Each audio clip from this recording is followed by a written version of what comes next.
At the divorce hearing, my husband leaned in and whispered, "You will never touch a dime of my money again." My mother-in-law smirked. She had always looked at me like I was something she'd stepped in.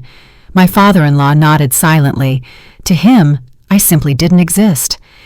His mistress, the daughter of the owner of Royale Holdings, adjusted the diamonds on her neck. Poor thing. The judge opened my envelope, read the contents, and laughed so hard she had to take off her glasses to wipe away tears. "This is the best thing I've read in 20 years on the bench," she declared. "But before we proceed, please for the record, state your full name. I'm curious to know exactly who is sharing this courtroom with me today." 8 years ago, I thought I had won the lottery of fate.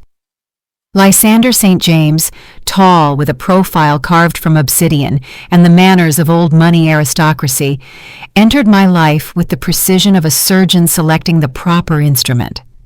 Our meeting at a corporate gala seemed like an accident, but now I realize he was selecting a wife based on a strict technical blueprint. A girl from the middle class, pretty enough for family portraits, but naive enough for unquestioning obedience. The first 3 years in the St. James Mansion, located in the elite enclave of Buckhead, flew by in an ecstatic fog. Floor-to-ceiling windows overlooking a pine forest, Italian furniture shipped via special cargo, a manicured lawn that looked like a golf course. It all spun the head of a girl from a regular apartment in Decatur. Lysander brought flowers every Friday, kissed my forehead before bed, and told his colleagues, "I got incredibly lucky with Aziza." And I believed in this fairy tale with a stubbornness worthy of a better cause. "Aziza," he began one evening over dinner, slicing his steak with the precise movements his father had taught him. "We were talking about children. How do you intend to combine motherhood with working at that agency of yours?" I put down my fork, feeling the familiar rush of heat to my cheeks. "That agency? Lysander, I love my job." "Of course, sweetheart." His voice wrapped around me with honeyed condescension. "But let's be honest. The pennies you earn barely cover your gas to the office. St. James Development brings in enough for both of us." Then he took my hand across the table, looking like a benevolent savior. "Don't you want to create a real home, like my mother Octavia?" At the mention of my mother-in-law, my back automatically straightened. A conditioned reflex developed over years. A woman with aristocratic posture and X-ray vision, capable of detecting a flaw in any detail of my existence. "Think about it," Lysander added softly, returning to his steak. "I just want our children to have a real mother, not an exhausted career woman." A month later, I stood by the window of my director's office, signing my resignation letter and watching the gray February sky over the city. Colleagues congratulated me, envious. Marrying a St. James? Now that's hitting the jackpot. But I felt like I wasn't signing a resignation, but a surrender. "Now everything will be simpler," Lysander announced, handing me a bank card with the air of a man granting freedom. "All expenses from one account, no confusion. The card has a limit for household needs. If you need more, just ask." Just ask. That phrase turned out to be the biggest lie of our marriage. Every request turned into an interrogation. "Why do you need a new dress? Is the blue one worn out?" $300 at Whole Foods? Show me the receipts. "Did you buy caviar?" $50 for coffee with Kenyon? Why didn't you invite her here? We have an espresso machine worth $5,000. Gradually, my social circle shrank to the walls of the mansion, and Lysander watched this process with the satisfaction of an entomologist who had successfully pinned a butterfly under glass. I stopped meeting friends. It felt awkward spending family money on hangouts. I stopped buying books. "We have a Kindle." I stopped going to yoga. "You can train at home with a video. I'll get you a premium subscription." "You are a wonderful hostess," he would say, watching my preparations for Sunday dinner with his parents. "Mother will be impressed." Octavia St. James was never impressed on principle. It contradicted her life philosophy. She would arrive in her Bentley, scan the table like a forensic scientist at a crime scene, and invariably find evidence of my inadequacy. "The forks are placed too far from the plates, Aziza. This is the foundation of etiquette. The napkins aren't folded that way in respectable homes. Flowers on the table? Good Lord, hydrangeas at a dinner table. How gauche. Percival St. James, the founder of St. James Development, demonstrated a different approach to communicating with me, total ignoring.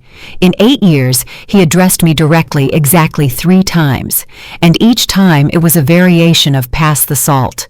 I existed for him at the level of a piece of furniture, necessary but unworthy of attention. We met a charming young woman, Octavia announced at one of these dinners. I immediately tensed, sensing a trap. Callista Royale, the daughter of Magnus Royale from Royale Holdings, a talented interior designer. I thought she could refresh your guest rooms. They look... A theatrical pause filled with viper's venom. Provincial. I smiled, though my insides tied into a knot. I had decorated those rooms myself, putting a piece of my soul into every detail. Royale? Percival suddenly perked up. This was so unusual that everyone froze. Not a bad idea. Connections never hurt. What do you say, son? Lysander looked at me with that special smile, which meant the question was rhetorical. Of course, I squeezed out through a plastic smile. It will be interesting to see a professional's work. Callista Royale appeared a week later, and from the first second it was clear. Before me stood the woman I would never be. A tall, dark-skinned woman with the figure of a runway model and the manners of a Swiss boarding school graduate. She walked through my house in heels that cost my annual allowance, making notes in a leather notebook and periodically casting condescending glances at me. "You have an interesting approach to decor," she said, eyeing my favorite hand-embroidered curtains.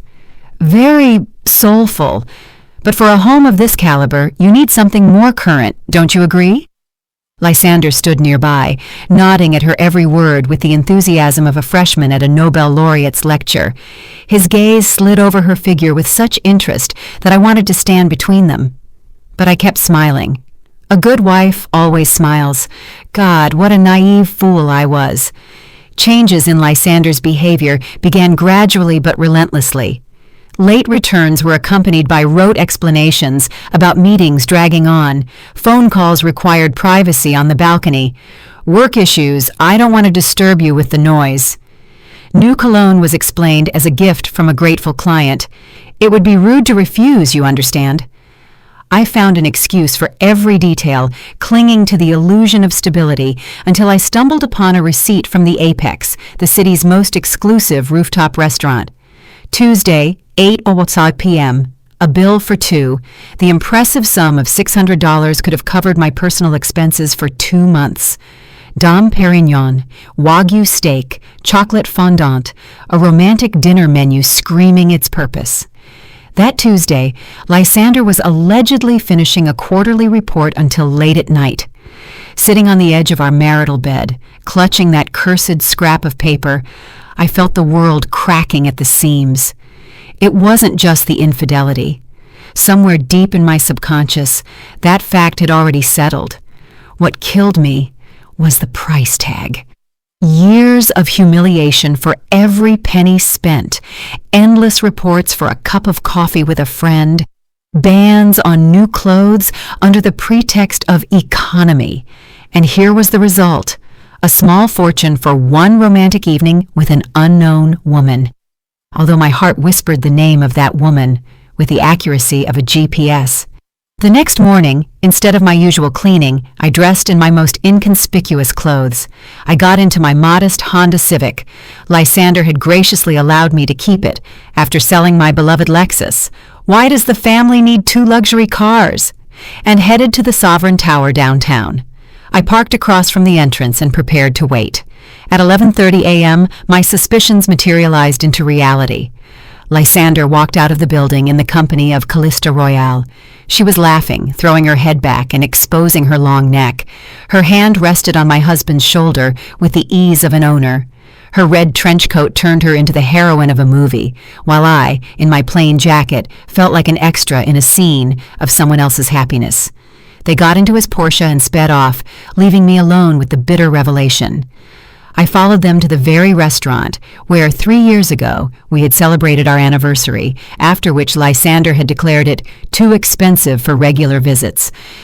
For 2 hours I sat in my car, watching their idyll through the panoramic windows. They held hands over the snow-white tablecloth.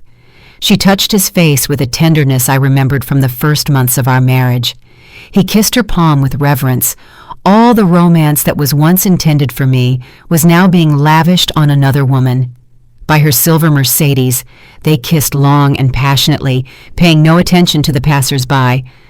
Lovesick teenagers in the bodies of successful adults. The following weeks turned me into a genuine private investigator. Tuesdays and Thursdays turned out to be days of constant dates. Restaurants were replaced by cultural events at the High Museum of Art. Visits to expensive boutiques at Phipps Plaza alternated with romantic walks. I watched my husband buy his mistress jewelry at Tiffany's, paying with a card I didn't even know existed. Weekly bouquets for Callista were luxurious compositions from the city's top florist, nothing like the 5 tulips from the grocery store I got on my birthday. But the real shock awaited me at the Equus Club, where Octavia sat on the board. Parked by the fence, I witnessed a family idol of a new format. Lysander and Callista were playing tennis, demonstrating enviable physical fitness and chemistry, and on the terrace at a table sat both St. James' parents in the company of a distinguished man, Magnus Royal, in the flesh. I recognized him from photos in Black Enterprise magazine. Percival was shaking his hand with the special enthusiasm that appears when closing a lucrative deal. They watched the playing couple, discussing something animatedly, while Octavia touched Callista's arm with a maternal tenderness, the kind I had never received from her. The puzzle came together completely. This wasn't just an affair on the side. It was a carefully planned castling maneuver with far-reaching consequences. That night, lying next to a sleeping Lysander and listening to his rhythmic breathing, for the first time in years, I felt not fear or sadness, but pure, concentrated rage. The entire clan, husband, mother-in-law, father-in-law, mistress, and her influential daddy, had conspired against me, planning to throw me to the curb of life to make room for a more profitable match. If Lysander loves playing with money and connections so much, I whispered into the darkness of the bedroom, then I'll have to learn to play by his rules and win. In the morning, waiting for my husband to leave for another important meeting, now I knew exactly how important, and with whom, I dared to do what I hadn't done in 8 years of marriage. I entered the Holy of Holies, Lysander's private home office. The key was found under a bronze statue of an eagle. I had noticed this hiding place long ago, but lacked the courage to use the knowledge. The office of the head of St. James Development was banal to the point of yawning. Leather furniture with a pretension to status, shelves with business books that clearly no one opened, walls hung with photos of influential partners. I headed straight for the bottom drawer of the desk. That's where skeletons usually hide. The first find forced me to sit right on the floor. Bank statements from 3 accounts I didn't know existed. The Cayman Islands, Switzerland, and some other exotic jurisdiction pleased the eye with astronomical sums. Tens of millions turned into hundreds with the ease of a magician pulling rabbits out of a hat. In the next folder, documents for a company called Northvest Holding were discovered. Lysander had never mentioned this brainchild, although, judging by the papers, he was the sole owner. The financial flows through this shell company staggered the imagination. A folder with the touching title, Personal, contained a collection of receipts that made my breath catch. A Patek Philippe watch for $80,000. I hadn't heard of such an acquisition. A vacation in the Maldives for $15,000 a week, hidden under the guise of a business trip to New York. Jewelry from Cartier and Chopard, dozens of purchases over the last year, and not a single gift for his wife. But the main surprise awaited in a folder with the innocent title, Legal Issues. Correspondence with his lawyer, Chauncey Wright, detailed strategies for protecting assets during a divorce. Schemes for transferring money to shell companies read like an instruction manual for robbing one's own wife. Crowning this collection was a note written in Lysander's familiar handwriting. After divorce from A, merger with Royal Group, projected profit 300%. R. The poor guy didn't even know how to use code properly. For the next hour, I methodically photographed every document, every scrap of paper, every note. My hands shook with adrenaline, but I forced myself to be attentive and precise. Put everything back in place, leave no traces, lock the office, hide the key. By Lysander's return, I was standing at the stove, stirring pasta sauce, looking like the model housewife without a single thought in her head. "How was your day, darling?" I asked, setting the table with a sweet smile. "Great, signed a contract for a new facility." The lies flowed from him with the ease of a mountain stream, and I nodded and smiled, playing my part in this theater of the absurd. The next day, it was time to ask for help.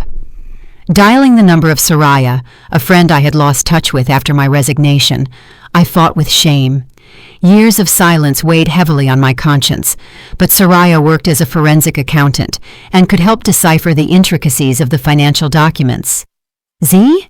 Her voice sounded surprised. "Well, you finally showed up.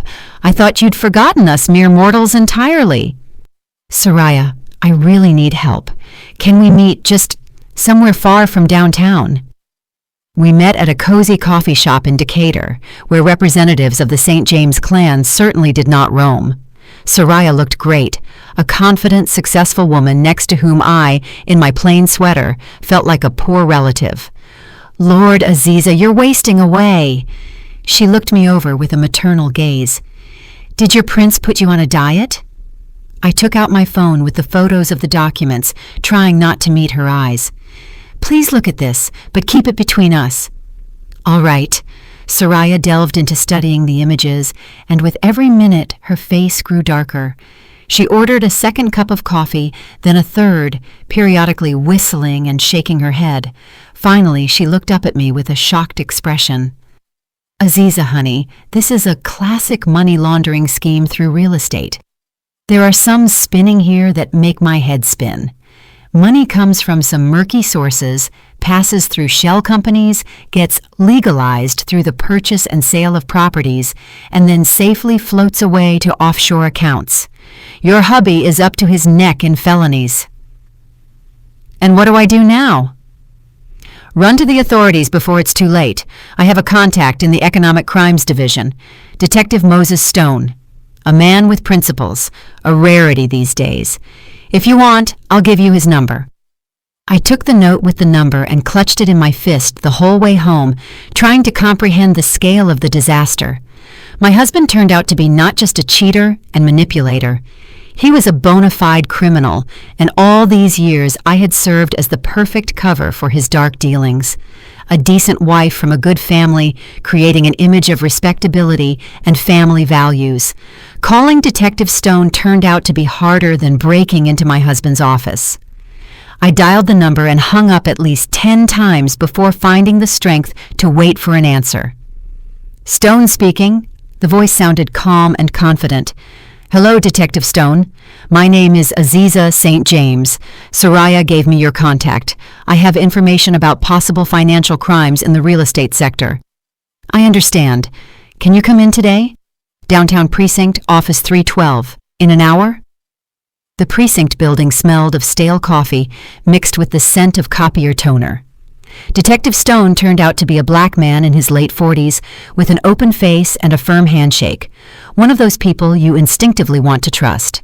His office was surprisingly cozy, family photos on the desk, a well-tended plant in the corner. "Talk to me, Mrs. St. James. I'm listening." And I told him everything. About the years of control, the discovered infidelity, the findings in the office. I showed the photos of the documents, watching the detective study them with growing interest, periodically furrowing his brow. "Yes, this is serious," he said finally, putting down the phone. "Very serious. Preliminary assessment suggests a whole bouquet of violations: money laundering, tax evasion, RICO predicate offenses, and apparently close ties with organized crime. Your husband is looking at 15 to 20 years in federal prison." 15 years. The number hung in the air of the office, materializing the scale of what was happening. "But you must clearly understand the consequences," the detective continued, looking me in the eye. When the investigation begins, all assets obtained by criminal means will be seized and subsequently confiscated by the government. The house, the cars, the accounts, everything bought with dirty money, they will take from you.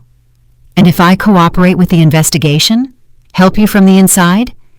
He studied my face carefully, assessing the seriousness of my intentions. In that case, the layout changes. A whistleblower cooperating with the investigation has the right to protection, immunity from prosecution, and the preservation of assets acquired with legal income. What exactly can you offer us? I have access to his office, to the home computer. I can copy new documents, record phone conversations. Lysander is used to thinking of me as a quiet fool. Even in a nightmare, he wouldn't suspect a trap. The detective drummed his fingers on the table thoughtfully. You know what, Aziza? Let's do this. I'll contact the district attorney immediately, outline the situation. If they give the green light, and I'm sure they will, the case is very promising. We'll meet in a couple of days and sign everything officially. For now, continue to behave naturally. Don't arouse suspicion. I've been behaving naturally for 8 years, I smirked bitterly.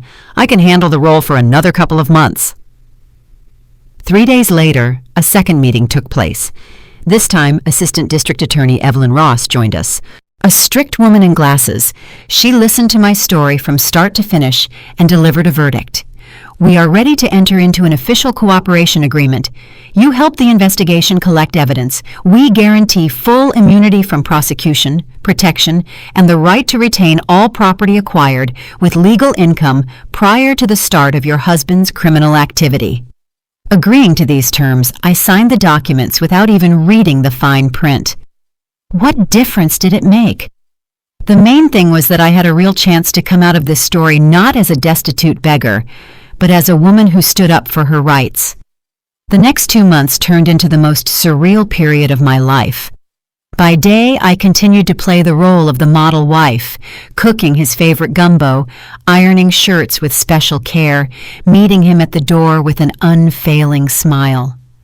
But at night, waiting for Lysander to fall asleep after another late meeting, the smell of strange perfume betraying the true nature of these encounters, I photographed new documents from his office.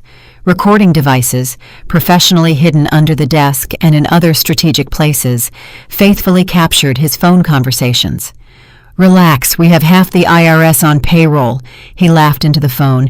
We'll route it through the Caymans as usual, the scheme is proven, he instructed the accountant. These idiots don't even realize how much we're making off them, he bragged to a partner.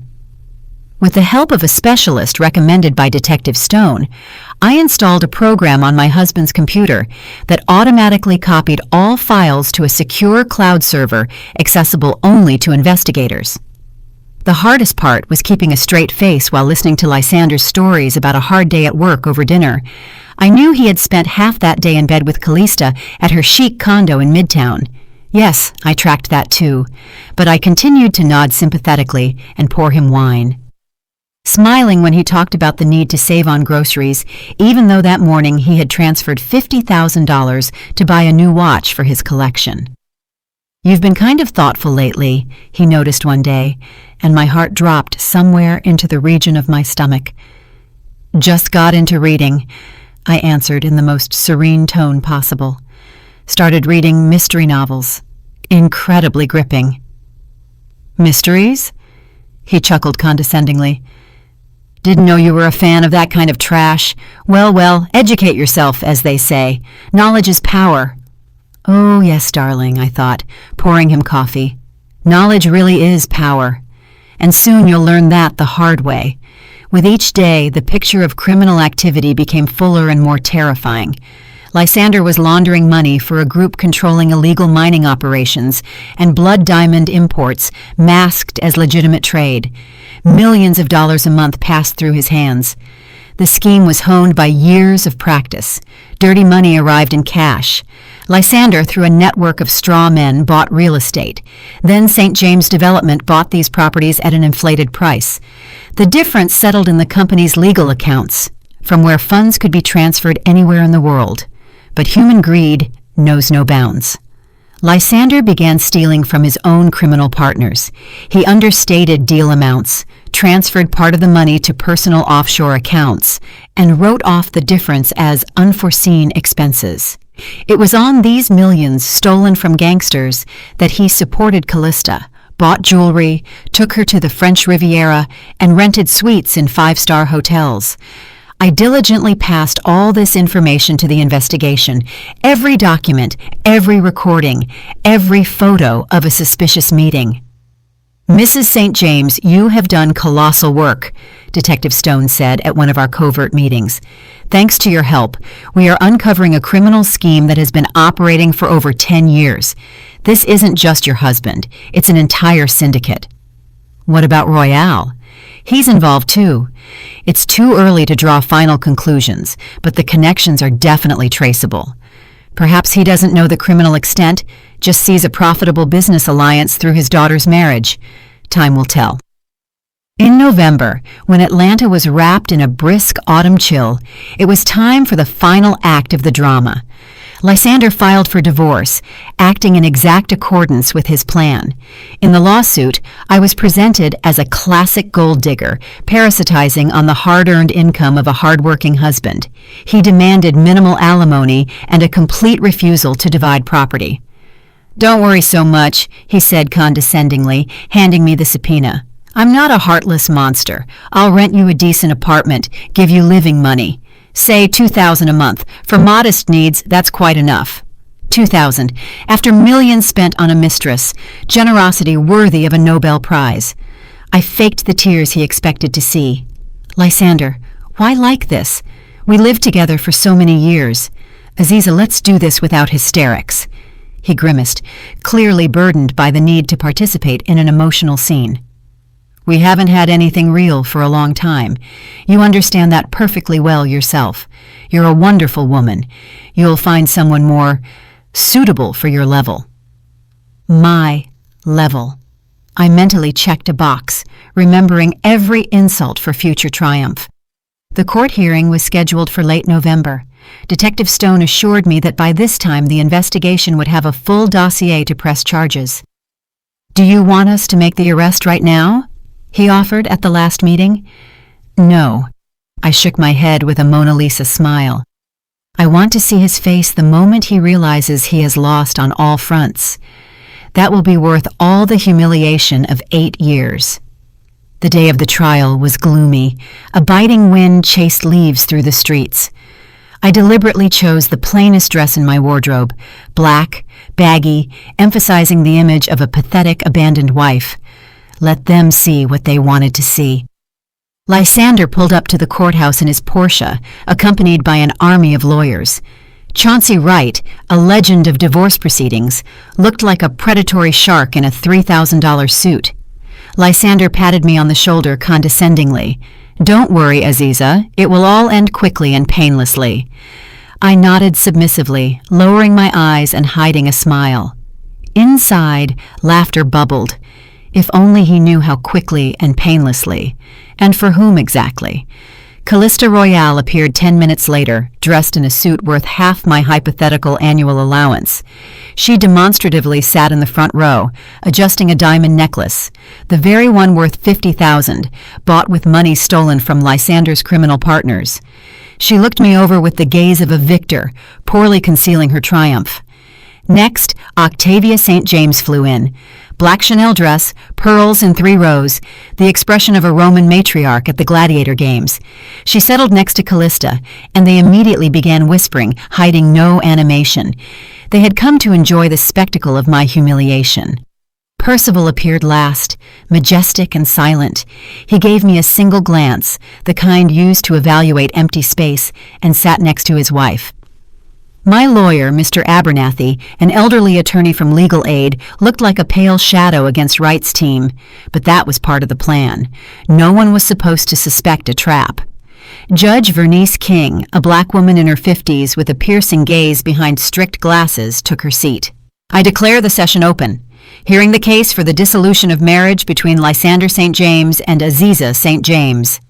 Wright stood up, adjusting his perfect tie. Your Honor, my client, a respected entrepreneur, owner of the successful company St. James Development. 8 years ago he married for love, but unfortunately the spouses turned out to be too different. Mrs. St. James has no higher education. Excuse me, there is a marketing degree, my lawyer objected timidly, which she has not used for the last 8 years. Wright continued imperturbably, brushing off the objection like a pesky fly. All this time, Mrs. St. James lived fully supported by her husband, not working and bringing no income to the family budget. My client asks to dissolve the marriage with minimal alimony obligations, considering the absence of joint children and the working age of the defendant. Then the floor was given to Octavia St. James, and she unfolded in all her glory. Her testimony was a masterpiece of veiled rudeness.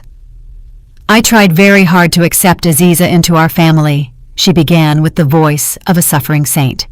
But how to put this delicately? The difference in upbringing and education constantly made itself felt. My son, out of the best intentions, tried to help her develop, offered courses, etiquette lessons.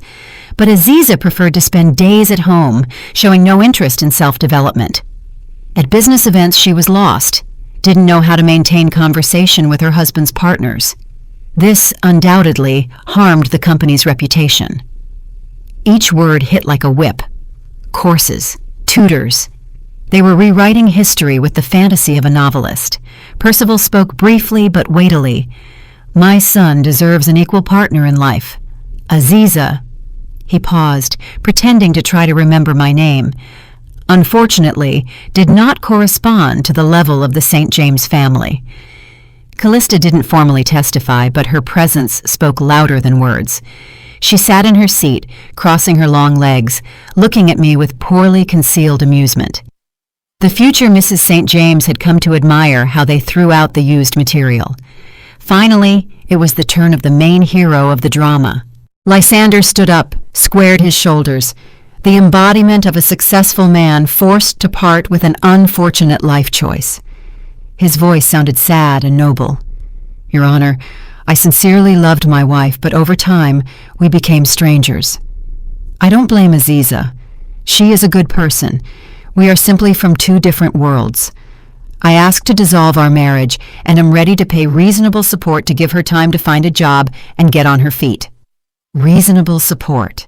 After millions spent on a mistress, he would have made a magnificent actor. My lawyer tried to object, citing standard arguments about contribution to the family through housekeeping. Against the backdrop of the brilliant Wright, he looked like a substitute teacher arguing with a professor. Finally, it was my turn. I stood up slowly, hunched over, the embodiment of a beaten wife. I loved my husband, tried to be a good wife. If I did something wrong, forgive me. Lysander looked on with poorly concealed triumph. The plan was working perfectly. Callista smiled wider. Octavia portrayed a semblance of sympathy for the wretched creature on her face. Even Percival deigned to cast a glance at me, though still indifferent. Does the defense have any other evidence? The judge asked. Mr. Abernathy stood up, holding a white envelope in trembling hands. Yes, Your Honor, one last piece of evidence, a letter from my client. Wright frowned. He hadn't been warned about any letters. Lysander tensed. Callista stopped smiling. Tension hung in the hall. The judge took the envelope, opened it with unhurried movements, and began to read. The silence in the room became denser, almost tangible. I watched the transformation of the judge's face.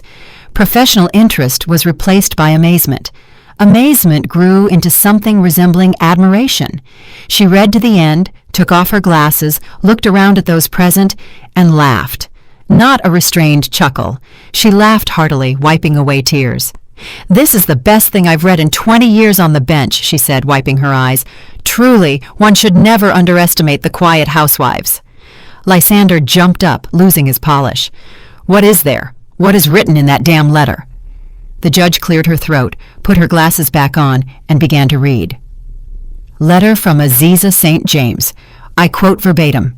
Dear Judge King, For the last 2 months, I have been an official informant for the Economic Crimes Division of the Atlanta Police Department. I attach a certified copy of the cooperation agreement with the investigation. My husband, Lysander St. James, is accused of laundering funds obtained by criminal means through St. James Development and affiliated structures. The total amount of laundered funds exceeds $10 million. The air in the room seemed to thicken. The dead silence was broken only by Lysander's heavy breathing. "This is impossible!" My husband's voice broke into a squeal.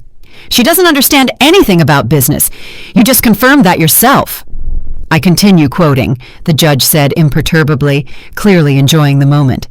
The investigation has established that Lysander St. James systematically received cash funds from an organized criminal group involved in illegal imports. These funds were legalized through a complex scheme of buying and selling real estate. Furthermore, facts of embezzlement of funds from his own criminal partners have been established. The stolen sums were spent on personal needs, including expensive gifts for his mistress, Callista Royale. Callista turned chalk white. Her hand convulsively darted to the ill-fated necklace.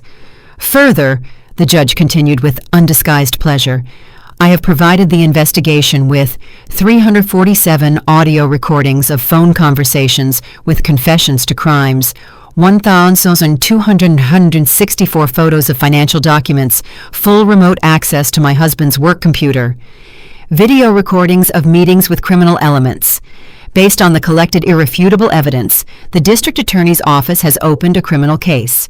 According to current legislation, all assets acquired with criminal income are subject to confiscation." "This is a setup!" Lysander yelled, losing the last shreds of self-control. "Right, damn it, do something!" But the renowned lawyer was silent, looking at me with something surprisingly resembling respect. "And the final chord." The judge looked straight at Callista. "I specifically draw the court's attention to the following fact. Ms. C. Royale systematically accepted expensive gifts, knowingly aware of their criminal origin. In particular, the diamond necklace worth $50,000, which she is demonstratively wearing right now, was purchased with funds stolen from the criminal partners of L. St. James. According to the law, receiving property knowingly obtained by criminal means can qualify as complicity." Callista grabbed the necklace with both hands. Her perfectly sculpted face was distorted by panic. "I didn't know. I swear I had no idea. Lysander said it was honestly earned money. Daddy—" She turned to the doors, but Magnus Royale had prudently not appeared at the trial. A smart man smells which way the wind is blowing. Octavia tried to take control of the situation. "This is some kind of monstrous misunderstanding. My son is a respected entrepreneur with an impeccable reputation. We will complain to everyone." "And to whom exactly are you going to complain, Mrs. St. James?" the judge inquired with poisonous politeness. "To the DA, who is already leading the criminal case. By the way, the letter mentions an interesting detail. The mansion in Buckhead, where the St. James family resides, was purchased with funds received from money laundering and is also subject to confiscation. I'm afraid you'll have to look for new housing." For the first time in 8 years, I saw genuine fear on my mother-in-law's face. The mask of arrogance flew off, exposing a frightened, elderly woman. Percival opened his mouth, tried to say something, and closed it, finding no words. The man who had ignored me all these years now stared at me with wide eyes, his look a mix of shock and horror. Lysander took a step in my direction. "Aziza, you don't understand what you've done. These people, my partners, they don't forgive betrayal. You signed my death warrant." I stood up, slowly straightening my shoulders, and raised my head, looking him straight in the eye. The mask of the submissive wife was thrown off for good. "I understand perfectly what I did, Lysander. You are a criminal who used our marriage as a screen for laundering dirty money. You planned to throw me out on the street without a penny and marry the Royale daughter for a profitable business alliance. For 8 years you controlled my every step, every dollar, turned me into a prisoner in a gilded cage. And you know what your main mistake was?" I swept my gaze over everyone present. "You all underestimated me. You thought I was a dumb housewife, unworthy of the great St. James name. Well, let's see what remains of your greatness after the government takes everything gained by crime." The doors of the hall flew open, and Detective Stone entered, accompanied by 2 officers. "Lysander St. James, you are arrested on suspicion of money laundering, racketeering, and fraud. You have the right to remain silent. Anything you say can be used against you in court." The click of handcuffs on the wrists of the man who for 8 years considered himself the master of my fate sounded like music. He looked at me with such shock, as if seeing me for the first time in his life, which, in general, was not far from the truth. Callista bolted from the hall, tearing off the cursed necklace on the run, rushing to find her daddy savior. Octavia clutched her purse with white knuckles. Her face froze in the expression of a person watching the Titanic sink. Percival, the builder of the St. James Empire, looked like a deflated balloon. "Mrs. St. James," the judge addressed me, "considering your active cooperation with the investigation in solving particularly serious crimes, the court rules to dissolve the marriage in your favor. All jointly acquired property obtained with legal income prior to the start of the defendant's criminal activity remains with you. According to preliminary calculations, this constitutes about 40% of the total value of assets. Furthermore, you are entitled to government compensation as a key witness in an economic crimes case." "Thank you, Your Honor." I bowed my head in gratitude. Lysander was being led to the exit. At the doors, he turned back. "Aziza." "Goodbye, Lysander. Say hello to your cellmates." We never met again. From the news, I learned that the court sentenced him to 12 years in federal prison. The investigation uncovered many more episodes I hadn't even suspected. Callista was formally left untouched. Daddy's lawyers fought it off. But the reputation of the Golden Girl was destroyed irrevocably. Rumors said she hastily left for somewhere in Europe to wait out the scandal. Magnus Royal cut all ties with the St. James family faster than a stone sinks. Octavia and Percival were dragged in for questioning for months. Proving direct involvement in their son's crimes failed, but the empire collapsed like a house of cards. The mansion in Buckhead was confiscated among the first assets. Accounts frozen, business ruined. The last I heard of them, they rented a modest 2-bedroom apartment somewhere on the outskirts of Decatur and were living on Social Security. And I walked out of the courthouse on that overcast November day, a free woman.